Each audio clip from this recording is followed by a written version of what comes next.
Entonces, la respuesta al estrés, que muchas veces se conoce como el término fight and flight, es decir, o lucha o huida, fue acuñada por Walter Cannon en 1926 y se define como los cambios fisiológicos inmediatos, y lo de inmediatos es muy importante porque es como una actitud de supervivencia, que ocurren ante un estresor agudo, miedo, peligro. Y el estresor puede ser tanto individual, interno, perdón, o externo. Y estos cambios fisiológicos nos permiten alejarnos de este peligro. ¿Vale? Entonces, por ejemplo, en la antigüedad el ejemplo típico era que pues estaban cazando y venía un león, ¿no? Y entonces ante un león, pues el hombre o corría, y digo el hombre porque eran los que se encargaban de estas tareas, o corría o luchaba contra el león. Y para hacer todo esto, su organismo tenía que poner en marcha un montón de mecanismos que le permitiese o luchar o huir. Actuales, imaginemos, vamos por la calle de noche y sentimos un ruido y vemos o nos da la impresión de que alguien nos persigue. ¿Qué sentimos en nuestro cuerpo? Toda la respuesta biológica que se desencadena, que ya os preguntaré después, como por ejemplo, bueno, pues, las pupilas se ensanchan, o taquicardia, o respiración bueno, como más amplia, todo eso se desencadena porque estamos en una situación de alerta, ¿vale? Evidentemente, lo que comentabais antes, pues ir a la consulta y buscar los resultados, pues es también una situación que puede poner a muchas de las mujeres que estáis aquí en una situación de estrés agudo, y, o como cuando fuisteis diagnosticadas del cáncer de mama, ¿vale? Entonces, ¿qué te pasa cuando detectas peligro o miedo? ¿Qué os pasa? ¿Qué os pasa por el cuerpo? No sé, alguien, no sé si quiere decir a alguien para hacerlo un poco más dinámico. Yo digo, cuando yo tengo miedo, pues empiezo a ponerme nerviosa, y entonces me pongo nerviosa y mi corazón va bum, bum, bum, bum, o respiro más rápido, o mis pupilas se ensanchan, o ansiedad. Vale, vamos a llevarlo al cuerpo, ¿no? La pregunta es, ¿qué te pasa en tu cuerpo? Es decir, voy a decir Maite, como esto es, no queda nadie, no sabe nadie. Maite, cuando tú tienes ansiedad, ¿en tu cuerpo en dónde lo sientes? ¿Qué te pasa en tu cuerpo? Porque estamos hablando de no síntomas, sino más signos fisiológicos que nos pasan. Es decir, como aumento de la frecuencia cardíaca o aumento de la respiración. Si tengo que huir, tengo que respirar profundamente, ¿vale? O que mis pupilas que se dilaten. Algo que pasa, es decir, no es momento para la digestión, entonces se para el proceso digestivo. Y es importante también, tiembla el cuerpo, muy buena. Pesadillas, agobio, vértigo, sí, perfecto, pero vamos al cuerpo, vamos más al cuerpo. ¿Qué nos pasa? Como decía, tiembla el cuerpo. Yo hacía tiempo que no daba una charla y estaba nerviosa, y sí que me temblaba el tiempo. Vértigos, pierdo el control, taquicardia, si me da ansiedad, me cuesta respirar, claro, todo eso. ¿Y por qué os pregunto todo eso? Porque, claro, cuando estamos ante un estrés real, es importante saber cuáles son nuestros mecanismos. Es decir, cuando yo tengo estrés, ¿qué me pasa?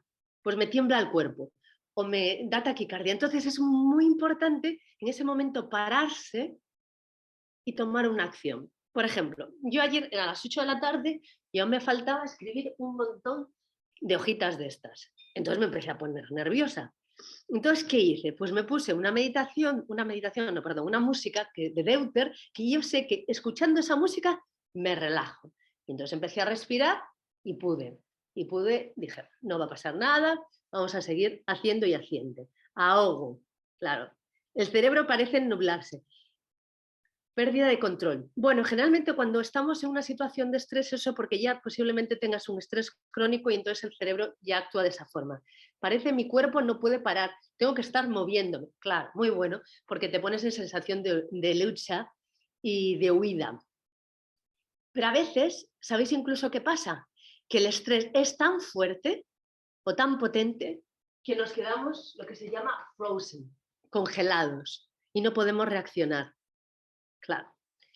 Entonces, es muy importante también darse cuenta de cómo reaccionamos, porque con esa autoobservación podemos poner en marcha mecanismos. Gracias por el compartir. Entonces seguimos, avanzamos.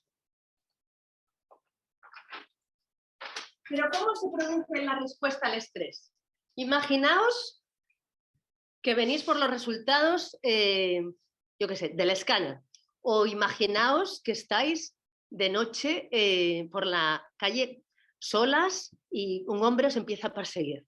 Entonces se provoca esa respuesta al estrés. Y entonces, ¿qué pasa? Primero, la amígdala, que es, el cerebro tiene tres partes, ¿no? La parte más primitiva, que es la parte reptiliana, en donde está la amígdala, después tiene la parte más emocional y después tiene la parte más cognitiva frontal, el neocórtex.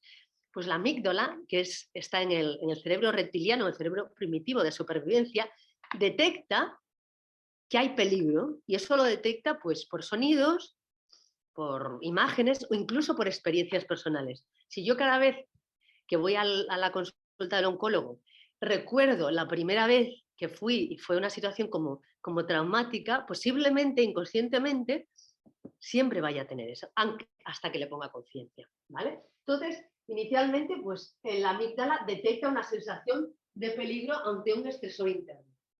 Entonces, le manda la orden al hipotálamo. El hipotálamo es como el centro ejecutivo hormonal, ¿no? Y que también está en el cerebro. Y entonces el hipotálamo lo que hace es primero es activar por mensaje al sistema nervioso simpático. Sistema nervioso autónomo tiene una parte que es el simpático y la parte que es el sistema nervioso parasimpático. El simpático sería como el acelerador del coche y el parasimpático es como el freno y que nos permite el relax, el pararnos y el resetearnos.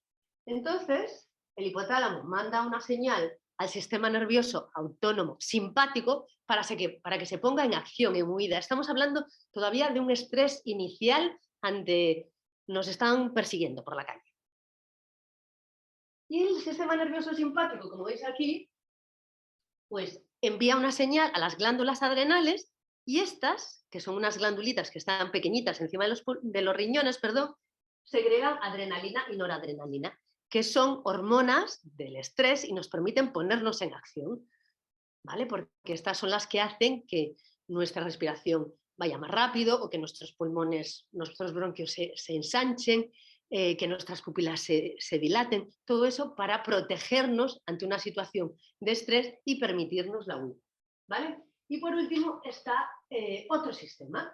Cuando ya el hipotálamo percibe que el sistema nervioso simpático, la noradrenalina, ya no tiran, pues dice, venga, el organismo sabe y dice, pues vamos a activar al eje hipotálamo hipofisario adrenal. Y entonces el hipotálamo manda una señal a la hipófisis y la hipófisis manda una señal a las adrenales y empieza a liberar cortisol. Y el cortisol tiene muy mala prensa, pero es una hormona que es esencial para la supervivencia, porque combate la inflamación. Cuando muchas veces tenéis, mismo con el COVID, ¿por qué se ponían corticoides? Para disminuir la inflamación. Esto, vamos para ello, ¿vale? Entonces, elementos esenciales de la respuesta al estrés sería la amígdala como un centro de interpretación de las emociones y de detección del peligro, como un detector de humo en una casa que detecta que hay algo más. El sistema nervioso autónomo simpático con la liberación de catecolaminas, la adrenalina y la noradrenalina, que nos permite ponernos en acción, y el eje hipotalámico hipofisiario, que libera cortisol. Y también el sistema inmune, que estaba por aquí,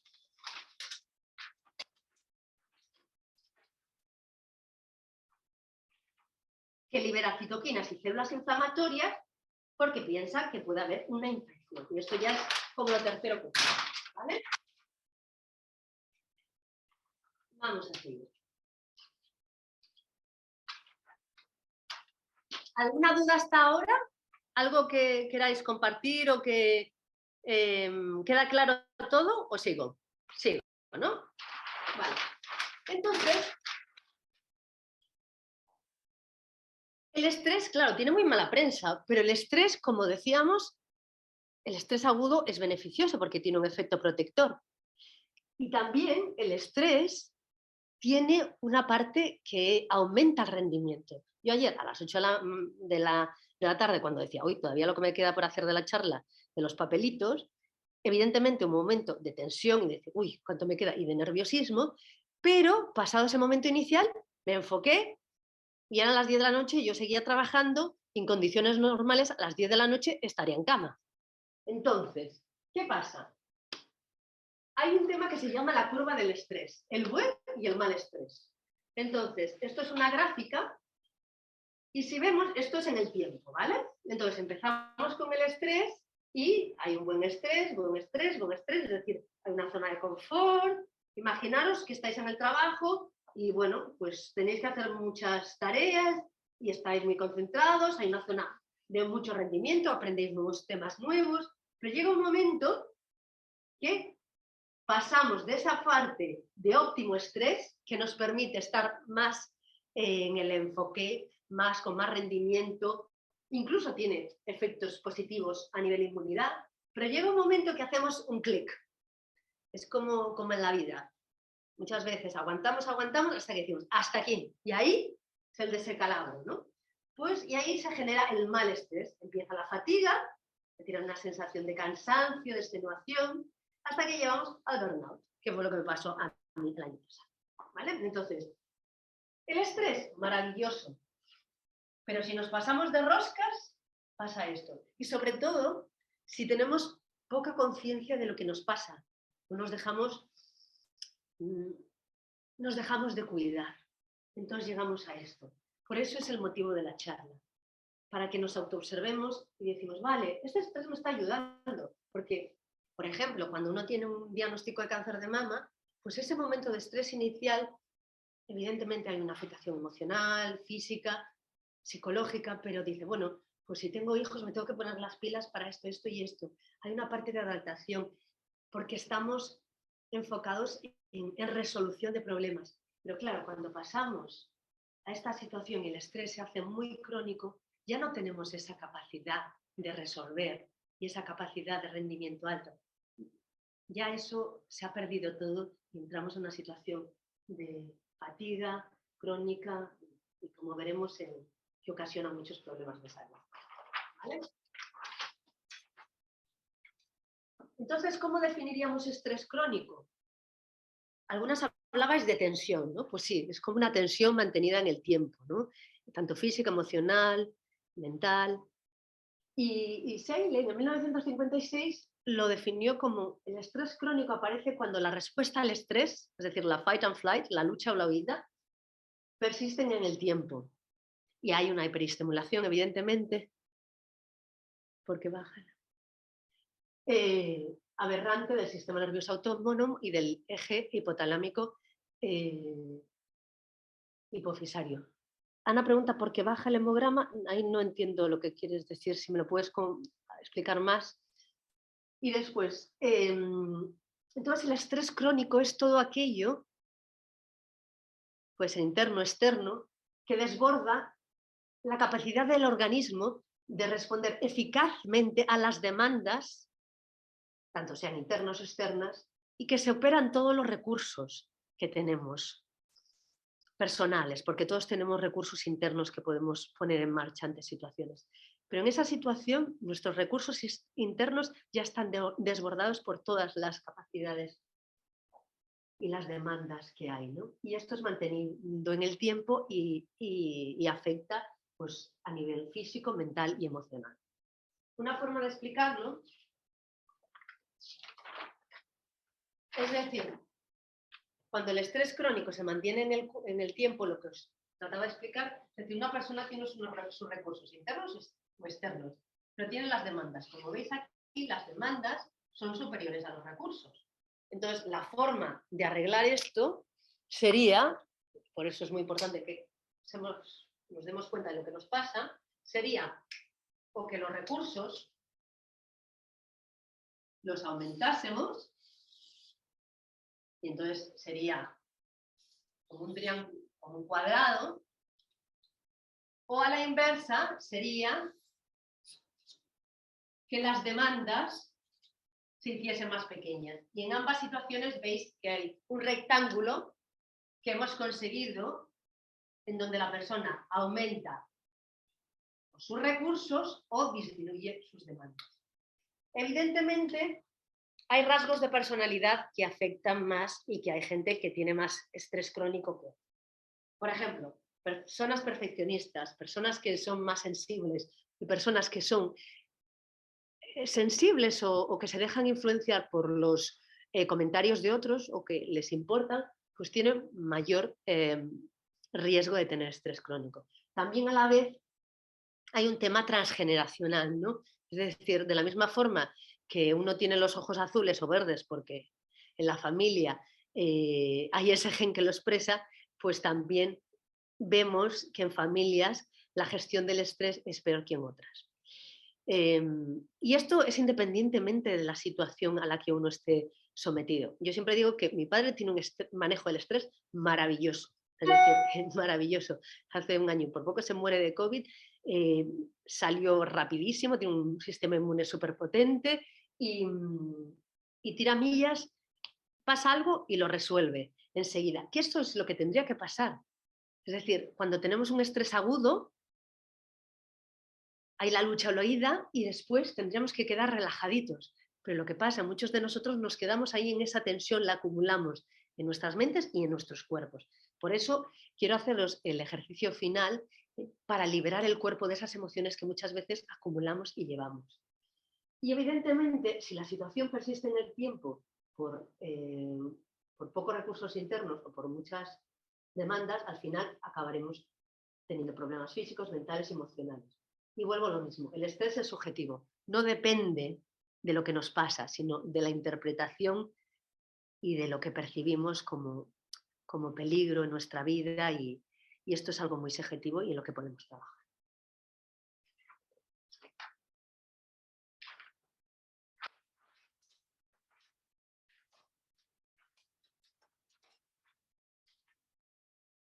¿Qué factores contribuyen al estrés crónico? Vale, pues hay varios factores que contribuyen al estrés crónico. Primero, el continuo, que sea continuo en el tiempo. Como veis, si es algo que ocurre así, hay un momento de que te puedes relajar. Pero si estamos en esta situación, cuando el estrés es continuo, es como si te volvieses loca. De hecho, es por eso es tan importante que en nuestra vida tengamos, por muy ocupadas que estemos, aunque sean 5 minutos para nosotras, sea por la mañana, por la noche, pero esos 5 minutos que parecen una chorrada cambian totalmente. Cambian la dinámica mental, emocional y fisiológica, es decir, parámetros biológicos lo demuestran cómo cambia todo. Y si pueden ser 10 o 15 o 20, pues muchísimo mejor. ¿Vale? Es decir, que no hay la capacidad del organismo de resetearse. Incluso es peor un estrés continuo en el tiempo que un evento catastrófico. Imaginad la importancia de lo continuo y la imposibilidad de tener ese espacio de reset. Otro de los factores que influye mucho en el estrés crónico es la falta de previsión. Y esto en el cáncer de mama, imaginaos, que vas a la consulta y no te dicen que si son 5, si son 8 ciclos de quimio, si no tienes un poco una hoja de ruta de lo que puede ocurrir. Si no sabes que si te pones, por ejemplo, un AC, que el día 7, pues posiblemente ya puedes ir a recoger a tus hijos y no tienes que depender de llamar a tu madre, a tu padre para que vayan a la guardería a buscarlos. Es decir, si tú no puedes prever un poco lo que va a ocurrir en tu vida, lo que decían antes, el futuro, aunque sea un poco a futuro, a corto plazo, eso es un fenómeno que influye en el estrés crónico. Y esto lo estamos viendo con el COVID, porque dice, cuarentena, confinamiento después, 7 días, 10 días, tengo que ir a trabajar, no tengo que ir a trabajar. Es decir, hay un barullo que eso da una sensación de descontrol y de estrés. La falta de control, pues también lo mismo. Imagínate que si tienes diarrea y no supieses que te podías tomar una lomperamida, que si tienes náuseas y vómitos, un premperal. imaginaros qué sería la situación de desesperación. Por eso, muchas veces vosotros preguntáis, ¿qué puedo hacer para estar mejor? La sensación de control aumenta la seguridad en uno mismo y la confianza en uno mismo. Y por último, la falta de salida a la frustración. Esto también es uno de los factores que influye en el estrés. Y esto lo estábamos viendo, pues evidentemente, con, bueno, con el COVID lo estamos viendo mucho, ¿no? Sobre todo cuando estamos confinados. En el cáncer de mama también, ¿no? Es decir, muchas veces esa frustración se lleva dentro y se va acumulando en el cuerpo y no la liberamos. Por eso a mí me gusta mucho trabajar con el cuerpo, porque es una fuente fantástica de liberación y de emociones y de lo que llevamos dentro, que de otras formas es muy difícil sacarlo desde lo mental. Y entonces son estos los factores que contribuyen mucho al estrés crónico. Y esto de la frustración se ve mucho, por ejemplo, en pacientes con anorexia, bulimia, ¿no? En donde el dolor emocional es tal que usan la comida pues, para liberar esa frustración, ¿no? O, bueno, o cuando gente está nerviosa o con estrés crónico, pues que come, bebe más. Y evidentemente no es la mejor forma de hacerlo, ¿no? Por eso yo siempre recomiendo el cuerpo, ¿no? Que es un gran aliado para nuestra vida, ¿no? De hecho, yo durante muchos años el cuerpo ha sido una herramienta que he usado conscientemente para liberar mi frustración. Bueno, vamos ahí, seguimos.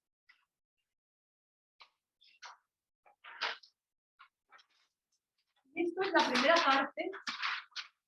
Esto es la primera parte de la charla que os quería hablar, de cómo poner un poco las bases de lo que es la respuesta al estrés agudo, un poquito hablaros del estrés crónico, para que ahora cuando hablásemos del estrés crónico, cómo repercute en nuestra salud, que, bueno, que supieseis un poquitín más por dónde andamos y que esos conceptos estuviesen un poco claros. No sé si alguien acabas teniendo rabia al mundo, claro, sí, tal cual, si no la liberas. No sé si alguien tiene alguna duda en esta primera parte o continuamos. La verdad es que se me hace muy raro esto de volver al Zoom y no ver las caras de la gente. Bueno, lo bueno es que podemos estar aquí. Entonces, en esta segunda parte, pues hablaré de cómo nos afecta el estrés crónico en nuestra salud. Y 8 mujeres preguntaron algunas cosas de estrés y cáncer, y dado que es un taller de cáncer de mama, me parecía que era importante traerlo también este tema, ¿no? Entonces, hablaremos del estrés crónico y volviendo al concepto anterior, que el estrés crónico, pues al final lo que es una estimulación aberrante crónica del sistema nervioso autónomo simpático, que producía la noradrenalina, la que nos permitía la acción, y del eje hipotalámico hipofisario del cortisol. Y estos pues, regulan el sistema inmune y la inflamación. Pero imaginaos si todo el día estamos ahí con la acción, con la adrenalina, ¿cómo nos sentimos? Al final terminamos agotadas y con el cortisol igual. Entonces, os lo voy a explicar. Primero, diferencia entre el estrés agudo y crónico, como recapitulando. El estrés agudo, pues temporalmente, aumenta la liberación de adrenalina, noradrenalina y cortisol, y esto permite la activación del sistema inmune. Es decir, tiene un efecto protector a nivel inmune. Es decir, imaginar que tienes un corte, entonces se activa ahí toda la inflamación para curar la herida rápido. Es un efecto protector en la salud y también tiene un efecto adaptativo, tanto en lo físico, en lo emocional y en lo mental. Y eso lo vemos claramente en el momento inicial del cáncer. El problema es cuando se cronifica. El estrés crónico mantenido en el tiempo, pues evidentemente, como se explicaba antes, aumenta la producción de adrenalina, de noradrenalina, es decir, catecolaminas, el cortisol, pero lo que ocurre que, claro, le hemos dado tanta tralla que el sistema inmune baja su actividad, es decir, deja de responder como de una forma correcta. Y esto provoca un efecto para la salud en estos 3 ámbitos, el físico, mental y emocional, que veremos ahora con unos ejemplos. La adrenalina y la noradrenalina, como veis, repito los conceptos porque como es un tema que se habla mucho, pero a veces falta bajarlo a tierra, lo repito. Y el cortisol, que es una gran hormona, disminuye la inflamación y regula procesos metabólicos.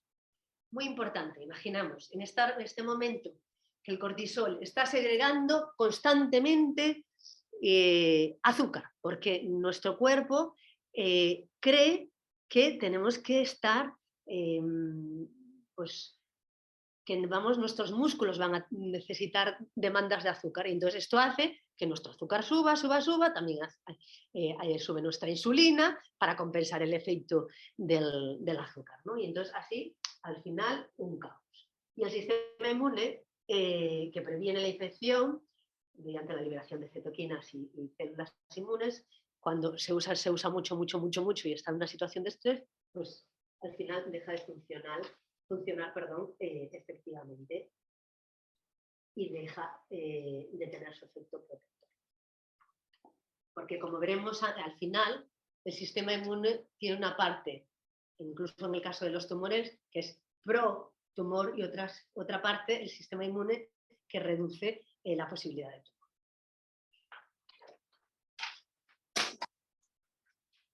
Un concepto muy importante en el estrés crónico es que hay una intercomunicación. En condiciones normales, el sistema endocrino, el sistema nervioso autónomo, que era el que eliminaba las catecolaminas, el cerebro y el sistema inmune hablan entre sí. Es decir, son una familia que hablan amorosamente entre sí.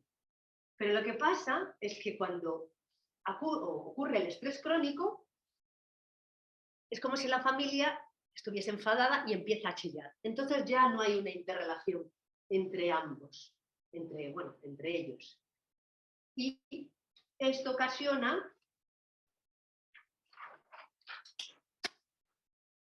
la falta de comunicación, como digo yo, amorosa entre el sistema inmune y colaborativa, el sistema inmune, el endocrino, el cerebro y el sistema nervioso autónomo, empieza a ocasionar problemas hormonales, digestivos, en el estado de ánimo, metabolismo, el cerebro y el envejecimiento. Y por eso muchas cosas que comentabais antes, que decías, pues no tengo energía, la memoria ya no era como antes, o estoy deprimida. Todo eso tiene una parte que es emocional, pero también tiene una parte biológica, que es secundaria al estrés crónico. Por ejemplo, problemas hormonales. Pues, claro, si estamos en una situación de estrés, pues no toca la fertilidad, ¿no?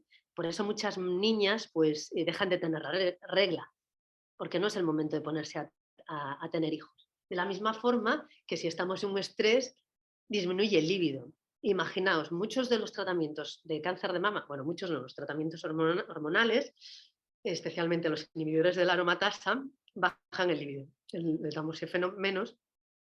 Entonces, si tú ya tienes por tu tratamiento hormonal, te va a ocasionar o te puede ocasionar una disminución del líbido, si aún encima le sumas el estrés crónico, pues apañados, ¿vale?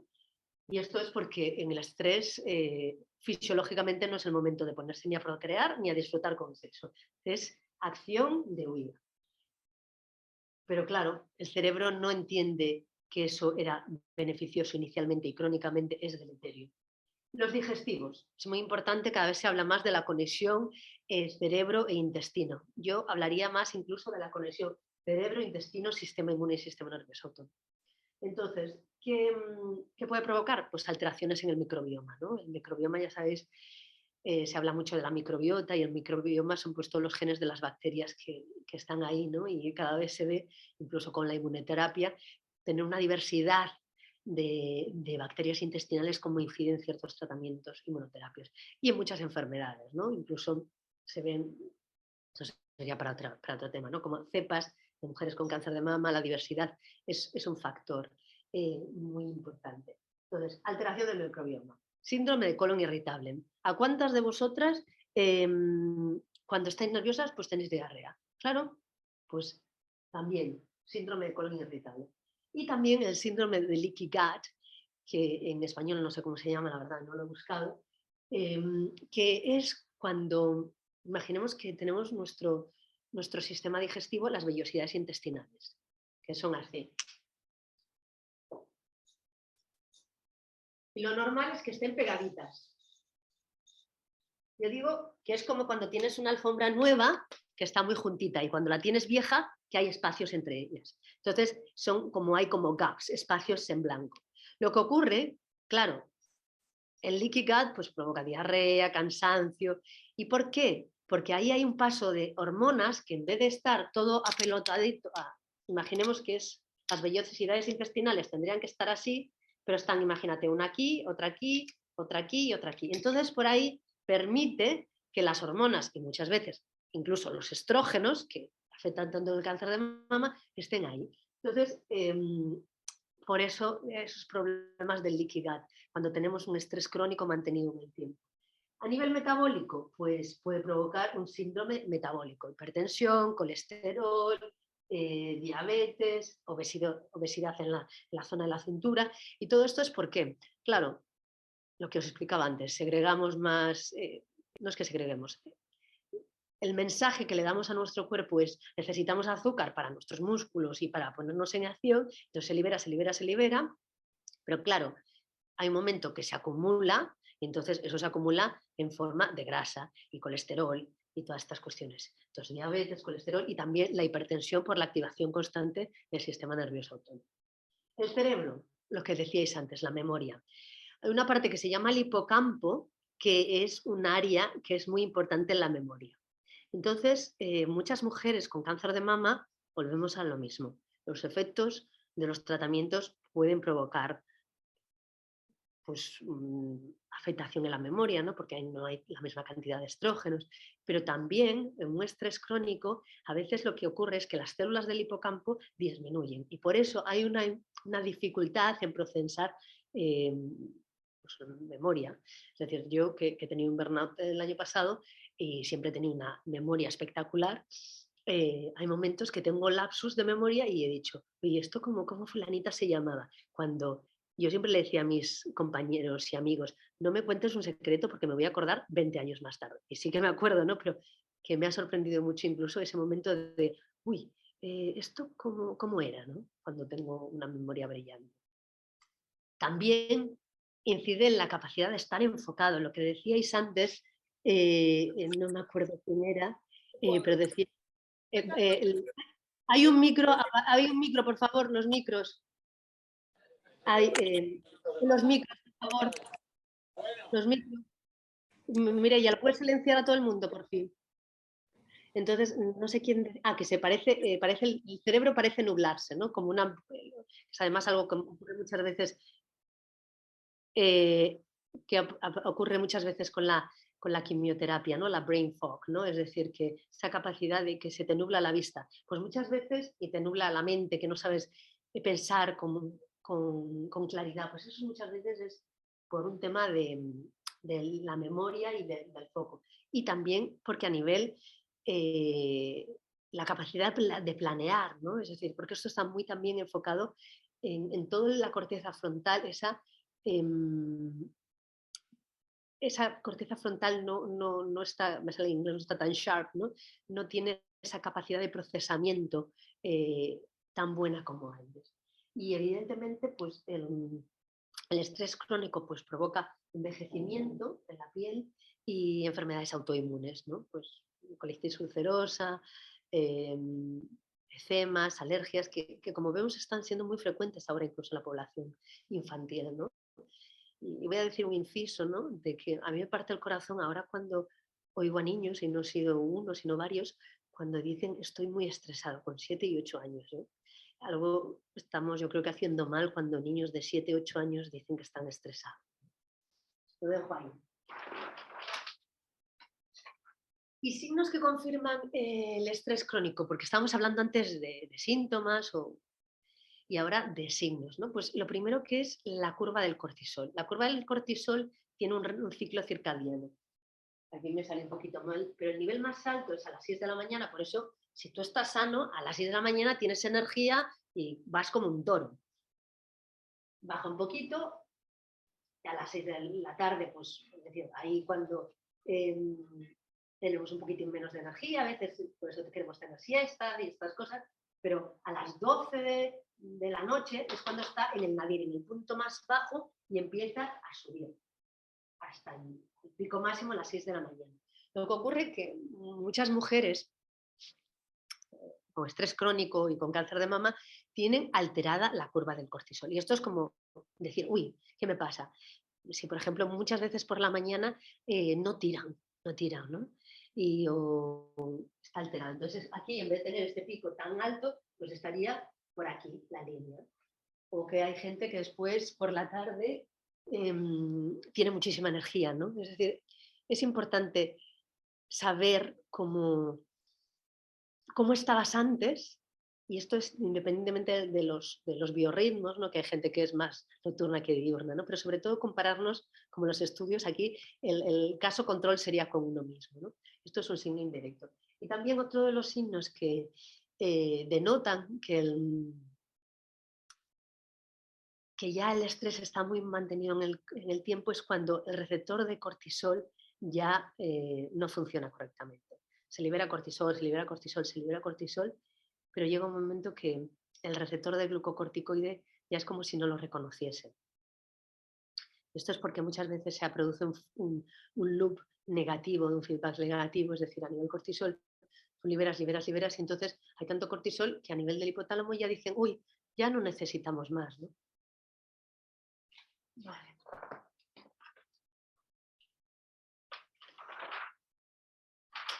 Entonces nos hablaba de la inhibición del eje hipotalámico hipofisario adrenal, que puede causar fatiga, ansiedad, depresión, insomnio y deterioro cognitivo. Y esto os lo digo para que os deis cuenta de la relevancia que tiene. Es algo fisiológico. Muchas veces dicen, ay, es que estoy deprimida. No, no es que estés deprimida, es que fisiológicamente pasa esto, ¿no? Y de hecho, algo que nos comenté en la gráfica donde os ponía los síntomas, incluso la capacidad de voluntad puede estar mermada por un estrés crónico. Lo de siempre, mediados del estrés crónico, pues las catecolaminas, los glucocorticoides. Esto eran notas que me habían quedado un poquito aparte. Evidentemente hay escalas para percibir el nivel de estrés. Incluso también hay una para el burnout, que dirá el agotamiento emocional, la despersonalización. De hecho, cuando uno tiene un burnout, deja de ser empático con el otro, ¿no? Y la ausencia de conseguir propios objetivos, ¿no? De que has conseguido tus propios objetivos. Y otro que se me ocurre es el distress termómetro, que es como un termómetro y es de 1 a 10. De la misma forma que cuando preguntamos en el dolor, en la consulta, ¿cuánto dolor tienes? Si uno es nada y él dice es peor de tu vida, pues con el distress thermometer es para averiguar como algo casero tú, como de ansiosa te encuentras, ¿vale? Y después, por último punto, me gustaría comentar como una nota es que la actividad biológica y psicológica son interdependientes. Es decir, que al final hay, como veis, que hacíamos en el cole, hay una parte que es común, lo biológico y lo psicológico. Y vuelvo a la idea de que no es muchas veces, ay, estoy deprimida, no, es porque biológicamente hay algo en mi organismo que está fallando y me está ocasionando todo esto, ¿vale? Y ahora yo creo que ya entramos en la parte de estrés y cáncer. Sí.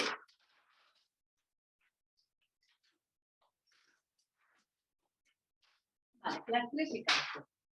Vale, lo primero que quiero decir, una cosa es causa y otra cosa es factor de riesgo. Si fuese causa es si el estrés crónico fuese causa de cáncer, sería que si yo tengo estrés crónico, todo el mundo que tuviese estrés crónico tendría cáncer. Entonces, no, la cosa no va por ahí. Es un factor contribuyente, evidentemente, pero no es causa. Y esto es muy importante porque causa no es lo mismo que factor de riesgo, ni asociación, ni relación. Y es algo que debemos ser cuidadosos a la hora de lo que expresamos para evitar confusiones. Evidentemente, cuando miramos internet, pues muchas mujeres con cáncer de mama pues piensan que hoy, Mireia, la pantalla, Mireia, voy a llamar a Mireia.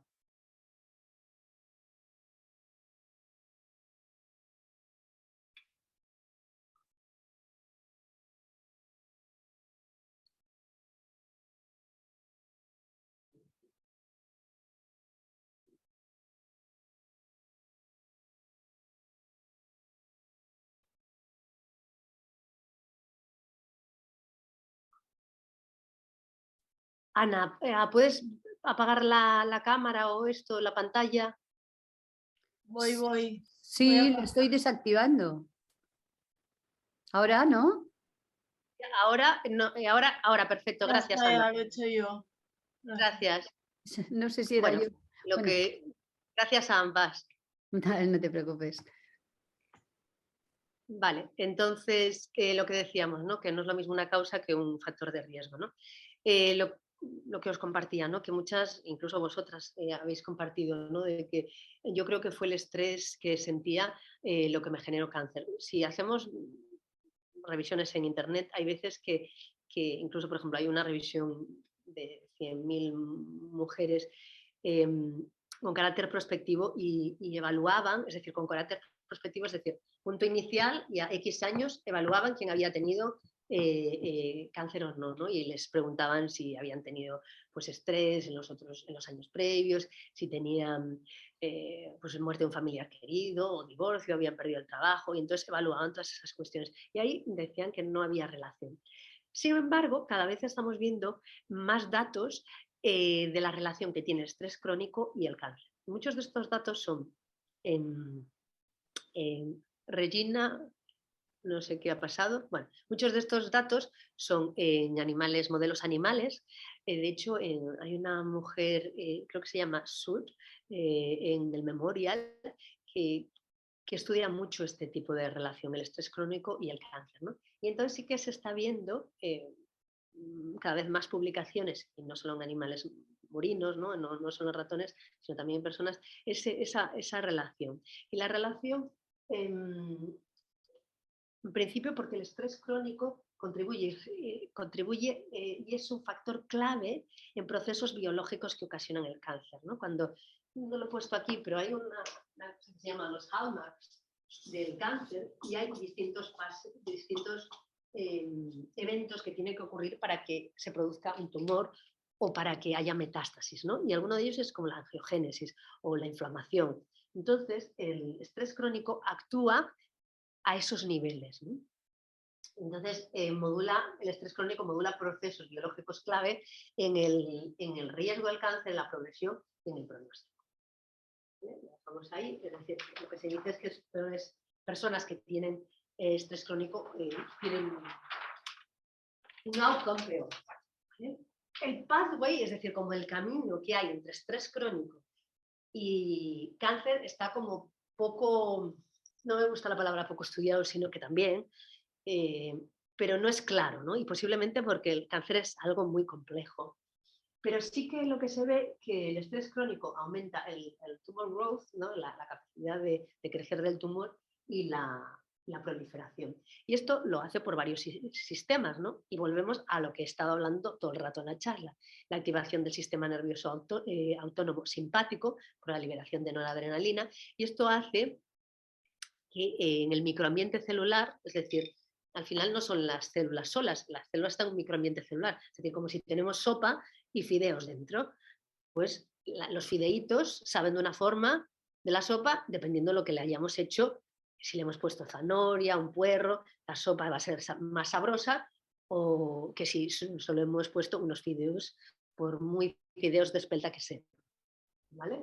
Entonces, altera el sistema nervioso simpático con la liberación de noradrenalina, altera el microambiente celular, y esto lo hace, le causa como una inmunodepresión, es decir, le hace como que esté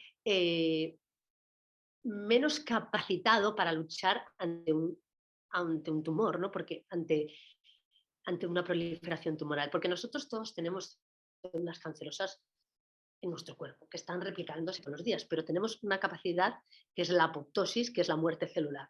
Gracias a ello, pues entonces nuestra célula cancerosa que todos tenemos, en vez de crecer, se para y se elimina. Y eso es lo que hace mucho el sistema inmune. El sistema inmune, yo digo, es como una escoba o como vosotros le llamáis mucho, como una fregona que limpia. Entonces, pero si el microambiente celular está como no tiene esa función activa, pues lo empeora. Y también a nivel de microambiente celular favorece la proliferación de vasos, la angiogénesis. Y esto como decíamos antes en el Hallmark, los pasos básicos para la proliferación y el desarrollo tumoral, la angiogénesis, es decir, la capacidad de crear vasos, es algo fundamental, porque el tumor crece porque se alimenta bueno, no de sangre, ¿no? Sino de todo lo que hay en el torrente circulatorio. ¿Vale? Por eso hay dianas de tratamiento como el Avastin, que lo que bloquean es la producción de vasos. Vale, después la respuesta al sistema inmune pues disminuye con el estrés. Y entonces esto pues baja las defensas e incluso el sistema inmune, como decíamos antes, no es tan eficaz para reconocer que esa célula está creciendo y está expansionándose y está haciendo una expansión clonal, que es lo que pasa en el cáncer. Y también la inflamación. La inflamación que veíamos al principio, que por ejemplo si tenemos una heridita, pues es muy bueno tener la inflamación porque así se cura rápido, lo vemos rojo, pero si se mantiene las citoquinas proinflamatorias, que hay citoquinas también que no son inflamatorias, hay inflamatorias y no inflamatorias, es decir, como protectoras, pues entonces proliferan estas citoquinas proinflamatorias y también puede generar o contribuir, mejor dicho, al cáncer. Y otro tema muy importante entre la relación de estrés con el camino que se intuye entre el estrés y el cáncer son los telómeros, ¿vale? Que eso os lo explicaré un poquitín después, que os lo explicaba en el vídeo de Instagram que colgué el domingo, en donde hacía un vídeo pequeñito sobre el por qué asistir a la charla. Y entonces lo que ocurre con el estrés crónico es el acortamiento de los telómeros. Y los telómeros, como veremos, son una parte, la parte final están en los extremos de los cromosomas. Y los cromosomas, nuestra célula, en nuestro núcleo, tiene los cromosomas. Entonces esto causa inestabilidad en los cromosomas y más favorecimiento de envejecimiento. Y, como sabemos, el envejecimiento, ¿por qué hay tanta gente mayor con cáncer? Bueno, porque el hecho de tener más edad, de ser anciano, favorece que uno tenga cáncer. Esto como un poco el pathway, el camino entre estrés y crónico y cáncer. Una de las mujeres me preguntaba el tema de los betabloqueantes. Yo aseguro que sería Cristina por su background, pero ya me lo dirá ella. Entonces, que decía de los betabloqueantes, cómo se usaban betabloqueantes en pacientes con cáncer. Y es verdad, se usan betabloqueantes, hay diversos estudios que usan betabloqueantes con pacientes con estrés crónico como para disminuir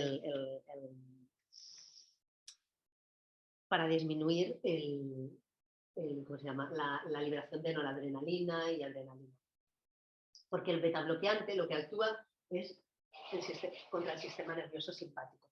Y sí, estos datos son positivos incluso en animales, en ratones se ve, ¿no?, que a los ratones que les usas el betabloqueante y están estresados y los comparas con los otros, pues al ponerle el betabloqueante es como si no estuviesen estresados. Y se han hecho estudios en cáncer de mama también para evitar la progresión del tumor. Lo que ocurre, y esto es una visión muy personal mía, claro, los betabloqueantes tienen efectos secundarios. Por ejemplo, tienen el efecto secundario de la fatiga, de la frialdad en las manos y pies, incluso trastornos del sueño y ¿cómo se llama esto? Trastornos del sueño y depresión. Entonces, digo yo, echarle como más fuego a los síntomas que muchas de vosotras ya tenéis, habiendo métodos que son súper eficaces para disminuir estos efectos, como son la meditación, el yoga, el tai chi, mi visión es siempre irme por lo natural y no poner ahí un fármaco con estos efectos secundarios, ¿vale?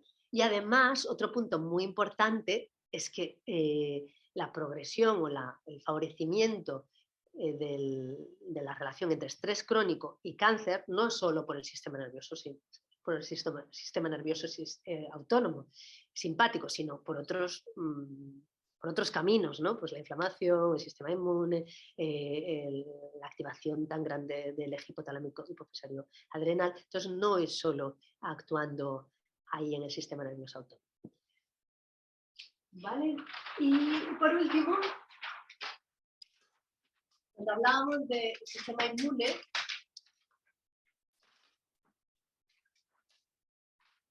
decíamos que, claro, a nivel estrés crónico tenía un efecto protector y a nivel agudo protector y a nivel crónico, el estrés crónico, pues deleterio, ¿no? Entonces, a mí me gustaría hablaros del sistema inmune porque tiene esas dos vertientes, ¿no?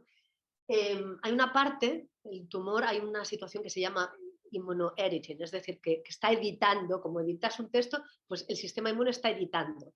Y hay unas partes del sistema inmune que ayudan a la progresión del tumor y otras retrasan la progresión del tumor, ¿no? Entonces, cuando estamos en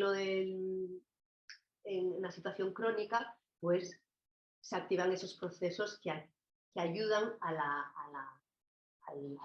al crecimiento del tumor, ¿vale? Y todos estos procesos, como serían el estado dormancy, es decir, que las celulitas tumorales estuviesen tranquilitas y aunque hubiese tumor estuviesen como descansando, o la immunosurveillance, que es como la capacidad del tumor de limpiar las células cancerosas o que se van a convertir en cancerosas, pues esto disminuye su actividad en el estrés crónico. Y por último, quería hablaros de los telómeros, que os había hablado un poquitín antes. Pues los telómeros protegen la integridad de los cromosomas y como veis ahí lo he puesto un poquito en verde, están al final de los cromosomas y los cromosomas están en el núcleo celular. Entonces, repito la idea que comentaba antes, el estrés crónico genera envejecimiento y de ahí la propensión al cáncer, ¿vale? Otros apuntes que quería daros en este tema de estrés crónico y cáncer. El estrés crónico, como decíamos antes, libera muchos factores de la inflamación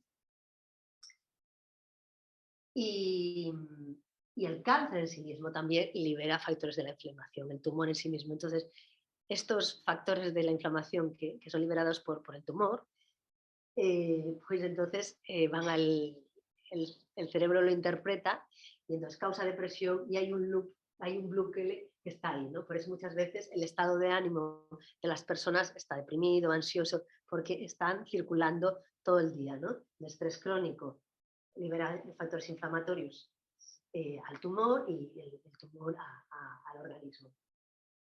Y en cuanto a factores que pueden ser más propensos a estrés crónico, y hay algunos casos que se ve, es todo el tema de la infancia, ¿no? Claro, imaginaos en la infancia, nosotros somos mamíferos, no somos como un caballo que es el que acaban de parir y ya se puede levantar. Nosotros durante el primer año necesitamos el apoyo de nuestra madre, nuestro padre o de la persona que nos esté cuidando, ¿no? Entonces, eventos que hayan ocurrido en la infancia, sobre todo en los primeros 2 años, ¿no? Son muy traumáticos y sí que puede incidir en mayor riesgo de patologías, en este caso de cáncer, ¿no? Y también mucho a nivel metabólico. Y eventos suelen ser pues, desde abuso sexual, desde abuso emocional, todo el tema del abandono, eso es un gran problema. Y todo el tema de también familias muy desestructuradas, drogas, alcohol, enfermedad mental. Esto si eres niño puede tener una incidencia según lo que se ve, ¿no? Pero como todo, al final no es lo que nos pasa, sino cómo percibimos o cómo interpretamos, ¿no? Y aunque seamos niños, evidentemente los niños podemos ver, ¿no? Yo no tengo hijos, pero vemos un recién nacido y otro, son distintos, aunque sean de meses, ¿no? Es decir, que ellos incluso tienen unas capacidades internas distintas.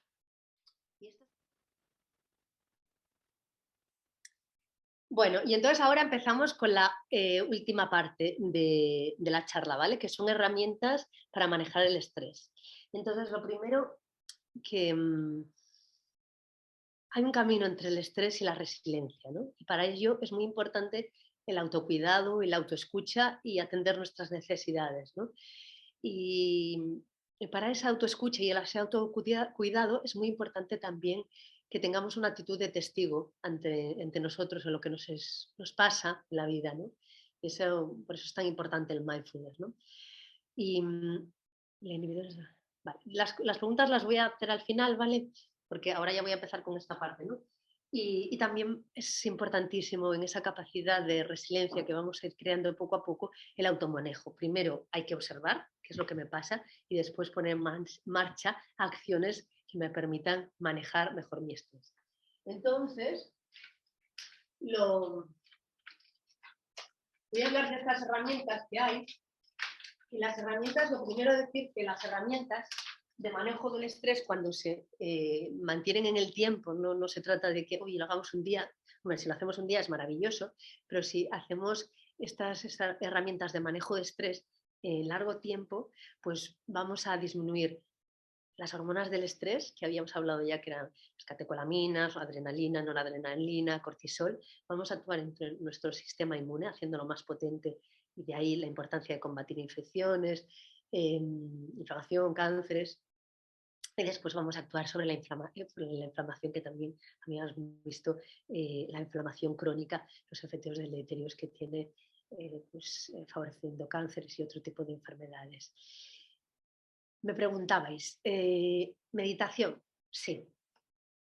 Primero, me gustaría decir que hay distintos tipos de meditación. Hay la meditación concentrativa, que generalmente se basa pues, en repetir pues un mantra, pues enfocarte en la respiración. El Padre Nuestro es una meditación concentrativa, porque lo dices y estás como repitiendo, es como otras personas, los hindús, repiten los mantras, ¿no? O por ejemplo, ponerte una vela y estar ahí enfocada en la vela, es decir, mantienes, se llama concentrativa porque tienes ahí tu atención enfocada ahí, y mirarla pues sería un ejemplo de meditación concentrativa. Después, otros ejemplos de meditaciones, pues el mindfulness, ¿no? Que veníamos hablando un poco de esto de ser testigo y ver lo que nos pasa y sentir y ver nuestros pensamientos, pero no aferrarnos a ellos. Y después hay meditaciones dinámicas o expresivas, ¿no? Quien ha hecho muchas meditaciones dinámicas expresivas ha sido Osho, que es pues un personaje un poco controvertido, pero desde luego ha hecho una gran labor a Occidente, pues proponiendo, creando todas esas meditaciones expresivas, porque a veces sentarse a meditar como comúnmente se cree, pues es difícil, ¿no? Yo de hecho cuando me fui a la India, cuando tenía 27 años, aprendí muchas de esas meditaciones expresivas y mi idea era hacer una de ellas al final, pero bueno, a lo mejor hacemos otra cosa. Os voy a dar a elegir. Porque la elección disminuye el estrés, ¿no? Cuando tienes opciones. Y después también hay una meditación muy buena que es la de Thich Nhat Hanh, que es en movimiento. No es como las meditaciones expresivas de Osho, en donde hay mucha descarga, pero puede ser también una gran opción para personas que a lo mejor, como me preguntaba, no tengo ahora registrado, pero que no podía hacer ejercicio, ¿vale? ¿Y cuáles son los beneficios de la meditación? Pues son innumerables, ¿vale? Por ejemplo, hemos estado hablando toda la charla del sistema nervioso autónomo y que, como dice autónomo, es que es independiente, no lo podemos regular nosotros. Pero Benson, el doctor Benson, que es un médico de Harvard, por lo menos hace 5 años estaba vivo porque yo lo vi en Boston, pues es uno de los padres de la respuesta de relajación, pues se fue al Tíbet a ver cómo monjes, mediante la meditación, pues eran capaces de regular procesos que son regulados por el sistema nervioso autónomo, es decir, que a priori que nosotros no tenemos control, y veían como con la meditación bajaba la frecuencia respiratoria, la temperatura, a nivel, toda una serie de parámetros que a priori son involuntarios y autónomos. Después hay más estudios a nivel cerebral como la meditación, personas que meditan versus que no meditan, como la actividad cerebral es distinta. Las emociones positivas están más, las áreas que controlan las emociones positivas están más activadas, mientras que las áreas que controlan emociones negativas menos activadas. Incluso hace unos años Lazar, que es una médica de Harvard, pues con resonancias funcionales vio que cómo cambiaba la configuración cerebral, ¿no? Y personas que meditaban frecuentemente, pues se vio que la amígdala, que no sé si os acordabais, la amígdala era, en ese diagrama que puse inicialmente, era la detectora, el detector de humo ante una situación de peligro, ¿no? La que detectaba y daba la primera orden al hipotálamo, pues disminuía, es decir, que disminuía el tamaño, ¿no? Cuando tienes la amígdala hiperactivada, seguro que conocéis a gente que cualquier cosa que pasa pues es como un drama, ¿no? Y también las zonas del hipocampo, que habíamos hablado que era la zona tan importante de la memoria, pues estaban aumentadas de tamaño. Eso por decir algunos ejemplos. Y después también a nivel de inflamatorio, pues las citoquinas inflamatorias también estaban disminuidas, el cortisol, como preguntaba antes María José, también a nivel de telómeros había un impacto. Y entonces esto como la meditación. Con el yoga, pues un poco lo mismo, ¿no? Es decir, disminuía el tai chi, disminuía el cortisol, la inflamación, incluso la expresión de genes, ¿no? que regulaban todos estos procesos. La visualización que comentabais antes, yo creo que es maravilloso y hay visualizaciones en YouTube preciosas. Después os daré a elegir si queréis hacer una visualización, una meditación expresiva. Y, y bueno, es algo, si a ti te resulta difícil mm, meditar, pues puedes visualizar, ¿no? Y al final muchas veces el cerebro no distingue lo real y de lo irreal, ¿no? Y podemos jugar a nuestro favor con ello. Y también se han visto muchos beneficios. La naturaleza, pues la naturaleza también a nivel del sistema inmune es maravilloso. Eh, aumenta las natural killers, que son unas células muy importantes para combatir la infección, tumores dentro del sistema inmune. Y dicho hecho, bueno, claro, cuando vas a la naturaleza, yo por lo menos me siento súper relajada. ¿Qué más?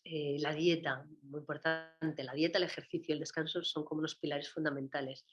Y se ve que, claro, si tú, hay como unos estudios que personas que tenían, pues yo qué sé, eventos estresantes en sus vidas, pero el hecho de comer bien, la alimentación, el descanso tenía un factor favorecedor, incluso a nivel telomérico. También es importante decir que puedes comer de maravilla, pero si tienes un nivel de estrés alto, mantenido en el tiempo, pues me sale decir forget about it, ¿no? Porque al final el proceso de digestión de los nutrientes está tremendamente afectado por el estrés, como veíamos antes a nivel del leaky gut y de los procesos digestivos en los que influía el sistema digestivo por el estrés crónico. Si no, la gratitud, se veía que personas que tenían una actitud de gratitud, es decir, bueno, centrarnos en lo que tenemos o en vez de lo que nos falta, también tiene unos efectos positivos grandísimos para manejar el estrés, porque si no entramos en la frustración que decíamos antes. El journaling, es decir, por la noche hacer como una escritura de lo que nos pasa, también es como si estuviésemos flashing the toilet, ¿no? Es decir, como si fuésemos al baño y echásemos allí toda la porquería y no se quedase con nosotros a nivel mental. Los grupos de apoyo, los círculos de mujeres, eh, todo lo que sea la oportunidad de estar con mujeres o con personas afines que te entiendan, con las que puedes compartir desde una confidencialidad, desde una honestidad, desde una apertura, bueno, es un regalo en la vida. A mí los círculos de mujeres me han cambiado la vida. También la terapia es importante porque es muy importante que uno se mire a sí mismo y a veces, como decía un post yo hace unas semanas en Instagram, citando a Jorge Bucay, a veces necesitamos al otro para ver lo que tenemos en la frente, ¿no? Entonces en la terapia pues podemos ver cuáles son nuestros patrones de comportamiento y que muchos de ellos nos llevan a ese estrés crónico, porque como decíamos, los rasgos de personalidad son muy importantes y también aprender nuevas herramientas, porque uno viene con lo que viene y no se da cuenta de que puede aprender o que puede hacer las cosas de otra forma.